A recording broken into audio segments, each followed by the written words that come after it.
ஆண்டவரும் அருமை இரட்சகருமா இருக்கிற இயேசு கிறிஸ்துவின் ஆச்சரியமான நாமத்தில் தினமும் கர்த்தருடைய சத்தத்தை கேட்டுக்கொண்டிருக்கிற என்னுடைய பிள்ளைகளை வாழ்த்துகிறேன், ஆசீர்வதிக்கிறேன். நீங்கள் ஆசீர்வதிக்கப்பட்டவர்கள். இந்த நாளிலும் கூட சோதனையை எப்படி சகிப்பது, இதுதானே நம்முடைய வாழ்க்கையில் ஒரு பெரிய கேள்வியாகவே என்ன செய்கிறது இருக்கிறது. இந்த சோதனையை என்ன சகிக்கவே முடியலையே, இவங்க பேசுகிற வார்த்தையை சகிக்கவே முடியலையே, இந்த மனுஷனை சகிக்கவே முடியலையே என்று சொல்லி பல ரீதியில் உங்களுக்குள்ள ஒரு கேள்விகளோடு கூட இருக்கிறீங்க. யாக்கோப்பு 1ஆம் அதிகாரம் 12வது வசனத்தில் இவ்வாறு எழுதப்பட்டிருக்கிறது, சோதனையை சகிக்கிற மனுஷன் பாக்கியவான், அவன் உத்தமன் என்று விளங்கின பின்பு கர்த்தர் தம்மிடத்தில் அன்புகிறவனுக்கு வாக்குத்தத்தம் பண்ணின ஜீவ கிரீடத்தை பெறுவான் என்று என்ன செய்யப்பட்டிருக்கிறது, எழுதப்பட்டிருக்கிறதை பார்க்க முடிகிறது.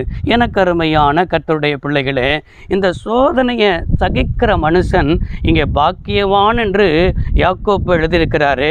அப்படி என்றால் உங்கள் வாழ்க்கையில் நீங்கள் பாக்கியவானாக பாக்கியவதியாக இருக்க வேண்டும் என்றால் நீங்கள் என்ன செய்யணும்? உங்களுக்கு விரோதமாக ஒரு சிலர் பேசுகிறாங்களா, உங்களுக்கு விரோதமாக சில தீமையான காரியத்தை செய்கிறார்களா, உங்கள் கண்ணுக்கு முன்னாலேயே நடக்குதா, இல்லைன்னா உங்களை குறித்து இப்படி பேசினார்கள், இவர்கள் தான் உங்களுக்கு இப்படிப்பட்ட தீமையை செய்தார்கள் என்று உங்களுடைய காது கேட்க இப்படிப்பட்ட காரியங்கள் கேள்விப்படுகிறீர்களா? நீங்கள் ஒன்று செய்யணும், அவர்களிடத்தில் அன்பு கூறுங்க. அன்பு மாத்திரம் நீங்கள் கூற ஆரம்பிச்சிட்டிங்கன்னா என்ன நடக்கும் தெரியுமா? அப்படிப்பட்டவர்களை மனதார ஏற்றுக்கொள்வீர்கள். மனதார ஏற்றுக்கொண்டுட்டிங்கன்னா நீங்கள் தீமையை நன்மையினால் நீங்கள் வெண்டிட்டீங்கன்னு அர்த்தம்.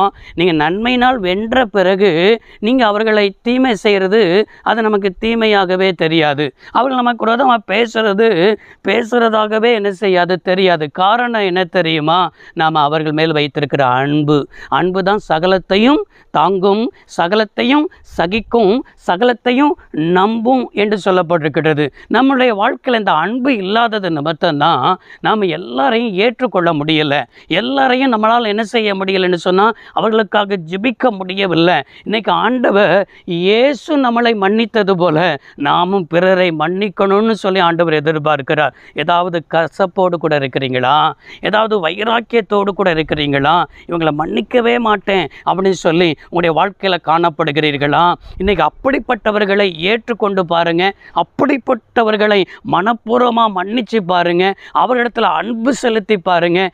நிச்சயமாக நான் சொல்லுகிறேன், அப்படிப்பட்ட நிலைமையில் உங்கள் இருதயத்தை மாறும் பொழுது தான் கர்த்தர் என்ன சொல்கிறார், தீமையை சகிக்கிறவன் பாக்கியவான் என்று சொல்லப்பட்டிருக்கிறது. அதுதான் தீமையை சகிக்கிறது. ஆண்டவர் இருக்கிறார், அவர் காட்டின அன்பை நாமும் காட்டுகிறது தான் தீமையை சகிக்கிறது. அந்த தீமையை சகிக்கிறவன் பாக்கியவான். அந்த சகித்தது நிமித்தம்தான் தேவன் தமிழத்தில் அன்பு கூறுவர்களுக்கு வாக்குத்தத்தம் பண்ணின ஜீவ கிரீடத்தை என்ன செய்வானா, பெறுவான். இன்றைக்கு அவர் நமக்காக வைத்திருக்கிற அந்த ஜீவ கிரீடத்தை நாம் பெறணும்னா இந்த உலகத்தில் இருக்கும் பொழுது இப்படிப்பட்ட தீமையை நம்ம சகித்து மனப்பூர்வமாய் ஏற்றுக்கொண்டு மனப்பூர்வமாக அன்பு செலுத்தி அவர் நடந்த வழியில் நடங்கள். நீங்கள் பாக்கியவதிகளாக இருப்பீர்கள், ஜீவ கிரீடத்தை பெறுவீர்கள். உங்கள் ஜெபத்துக்கு பதிலை தருவார். ஜெபிப்போம். சர்வ வல்லமையுள்ள தெய்வமே, அருமை தகப்பனே, இந்த வார்த்தையின்படியே வாழ்ந்திருக்க, சுகித்திருக்க, நன்மை அனுபவிக்க உதவி செய்யும். இயேசு இரட்சக நாமத்தில் பிதாவே, ஆமென். கர்த்தர் ஆசீர்வதிப்பார். God bless you all.